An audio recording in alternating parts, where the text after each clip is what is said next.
Olá, como já disse no grupo, essa segunda avaliação será composta apenas por duas atividades. Então eu peço encarecidamente a vocês que não deixem atrasar, porque assim que vocês postarem a segunda atividade, eu encaminharei a terceira e última, que equivalerá à nota da terceira avaliação. Então, a terceira avaliação será composta apenas por uma atividade, certo? Então, hoje, para concluir e fazer essa transição já para o final do nosso curso, vou comentar um pouquinho sobre as democracias liberais. E aí vocês podem encontrar isso no texto. O texto é bastante simplificado e bastante nítido, né? A gente tem conversado aí um pouco em torno desse mesmo autor, do mesmo texto, sobre a questão da concepção democrática e como essa democracia ela vai ser ressignificada no mundo moderno. Portanto, da transição feudal para a sociedade capitalista, houve a construção de novas relações sociais e, evidentemente, novas formas de ver essas relações sociais que se tornaram orientadoras da sociedade capitalista e que resulta em uma concepção que nós já vimos, portanto, de base contratualista em oposição aos naturalistas, né? E essas concepções contratualistas, portanto, de acordo sistêmico entre as diferentes forças sociais, legam o que a gente chama aí de relações democráticas, ou formas de organização democráticas, se opondo um pouco à experiência clássica. Nessa experiência clássica, a primeira, digamos assim, que vem à nossa cabeça é a experiência de Grécia, onde a questão, né, vai ser levada a um nível mais reflexivo, né, com os grandes filósofos, né, mas também muito forte em Roma. Então, qual é a diferença, vamos dizer assim? Vocês vão encontrar isso no texto. Essa experiência de democracia clássica do mundo antigo, ela se dá de forma direta. Os cidadãos, na ágora, em praça pública, portanto, participavam dessa responsabilidade, né? Essa res pública, uma responsabilidade de todos.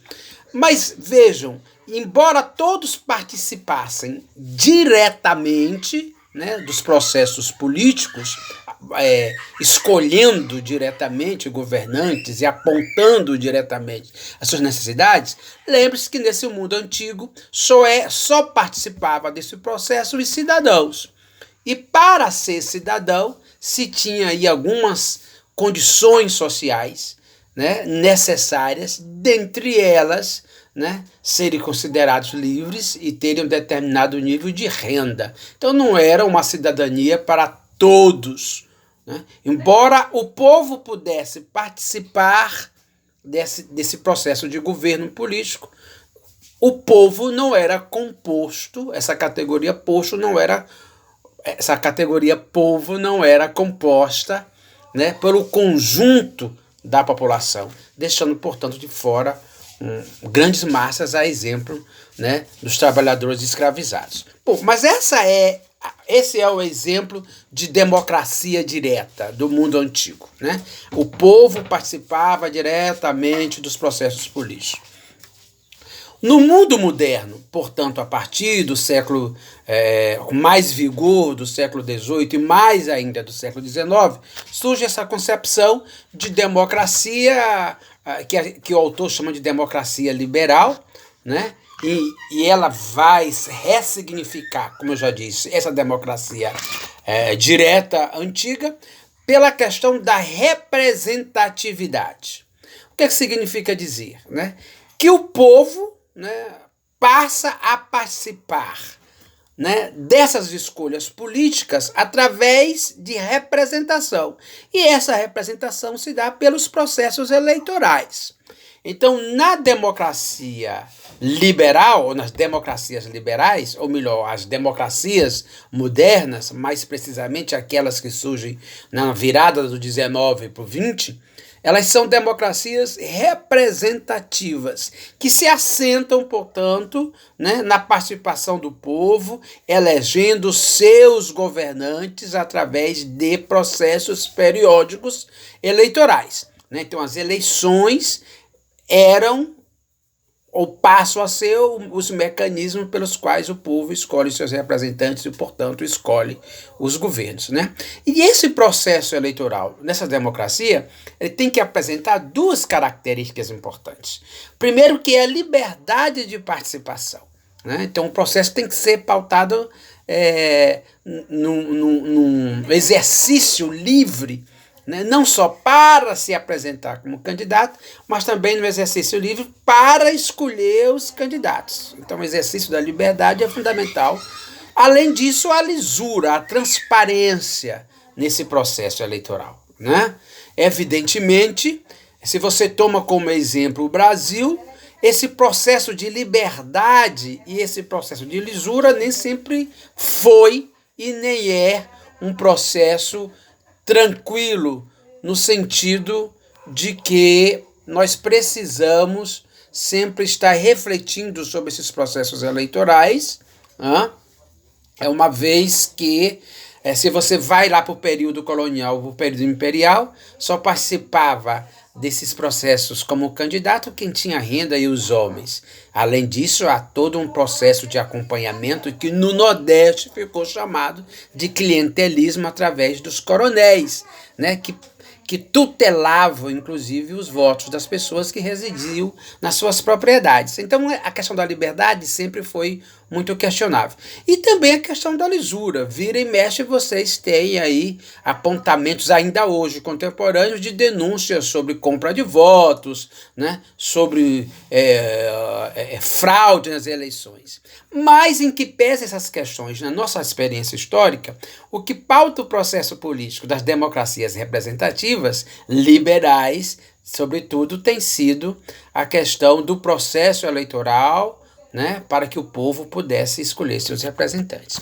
Então, nessa perspectiva, né, de trajetória histórica dos países, alguns autores, e vocês vão encontrar aí o autor, que vai dizer assim, olha, nós temos 3 grandes ondas de constituição de experiências democráticas representativas. Né?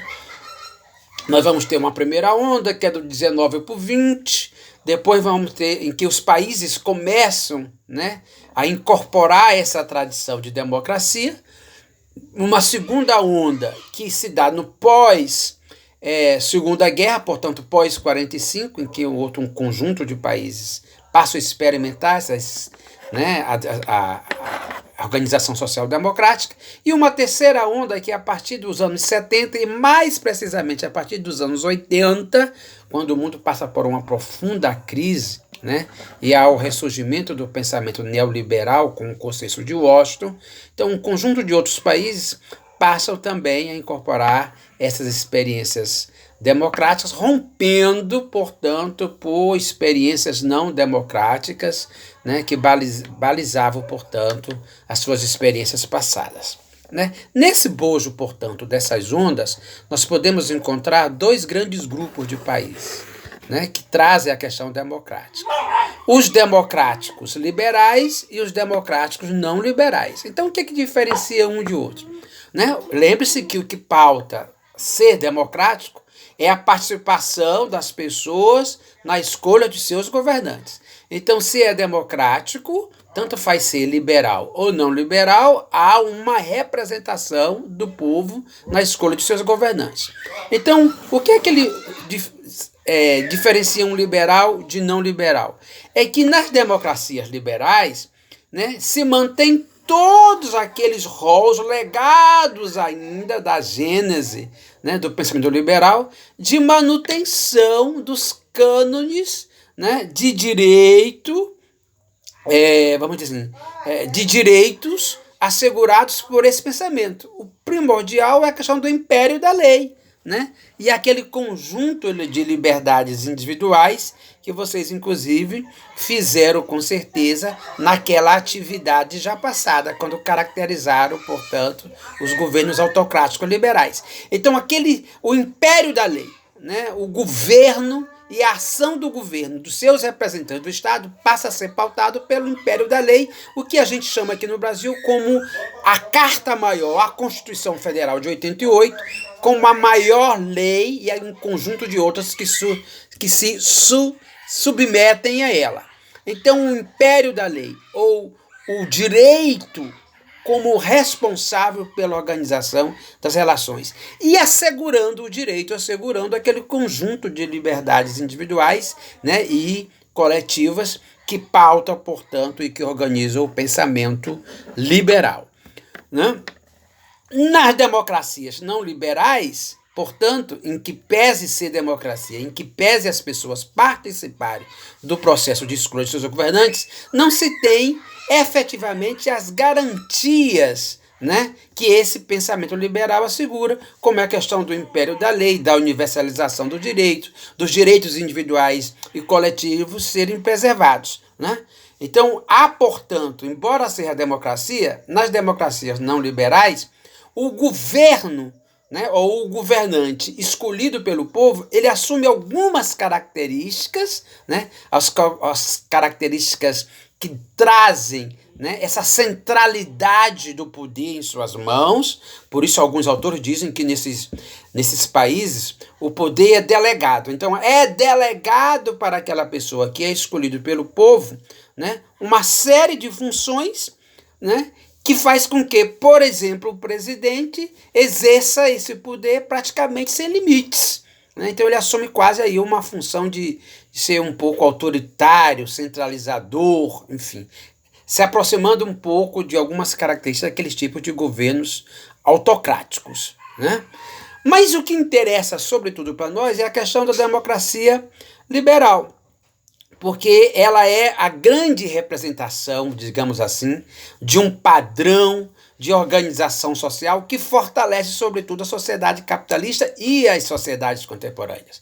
Porque o povo participa da escolha do governante, né? Participa através dos processos eleitorais supostamente livres e supostamente não corruptíveis, né? E assegura, portanto, esse governo apoiado na lei e nessas liberdades, né, assegura as relações sociais que trazem, de certa forma, né, as respostas ao conjunto da sociedade.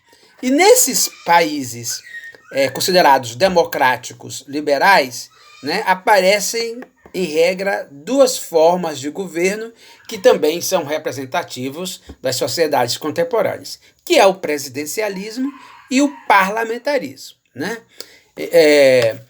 As democracias elas podem ser liberais, podem assumir essa forma presidencial, parlamentar, portanto republicana ou monárquica, né? Uma vez republicano pode ser presidencialista ou parlamentarista, mas o monárquica também pode ser parlamentar, como é o exemplo dos vários países que têm um regime monárquico, né? Em regra, o poder do Estado, o chefe de Estado são reis e rainhas, mas o chefe do governo é escolhido democraticamente no parlamento, por isso que é parlamentar, né? E já falando isso, a gente já aponta as duas diferenças. No presidencialismo, o chefe de Estado é o mesmo chefe de governo. Então, o presidente Bolsonaro ele representa o Estado-nação Brasil e ele é o chefe de governo, certo? No parlamentarismo, isso não acontece.